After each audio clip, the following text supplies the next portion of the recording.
చేస్తే 5 నిమిషాల్లో వచ్చేస్తారు. అది సరే కానీ మనోడు ఏం చేస్తున్నాడు ఏంటి? డిగ్రీ 30 సార్లు రాశాడు రా, ఒక్కసారి కూడా పాస్ అవ్వలేదు. సరే ఏదన్నా వ్యాపారం చేస్తాడనుకుంటే ఉన్న వ్యాపారం దబ్బెట్టి లేకున్నాడు రా. ఆ ఫుడ్డోడు ఫోన్ చేయ బావా, ఏడు బావాడు.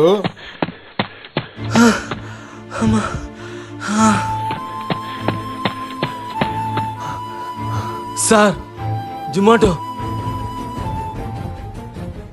ఎన్నింటికి ఆర్డర్ పెడితే ఎన్నింటికి వచ్చారా? సార్ సారీ సార్, బండి పంచర్ అయింది. బండికి పంచర్ అయింది, కాలుకి ముళ్ళు గుచ్చుకుంది. ఎవరో చెప్తారు ఈ కహానీలు. ఎవరితో ఫోన్ చేసి ఉంటుంది, సొల్లు కబురు దిబ్బుంటావు. సొల్లు నాకు కూడా. సార్ కొద్ది మంచిగా మాట్లాడండి. బావా మనోళ్ళేదో చిన్నోళ్ళని 10 పరక టిప్పు పడేస్తుంటే ఈ నా కొడుకులకి బలుపెక్కువ బావా. మళ్ళీ నా కొడుక్కి మర్యాద కలడు. అమ్మచ్చేస్తా నా కొడుకు. సార్ అమ్మ గురించి మాట్లాడద్దు సార్, మాటలు మర్యాదగా రానియండి. మా నాన్నకి ఏళ్ళు చూపిస్తావరా? నువ్వెంత నీ బతికెంతరా?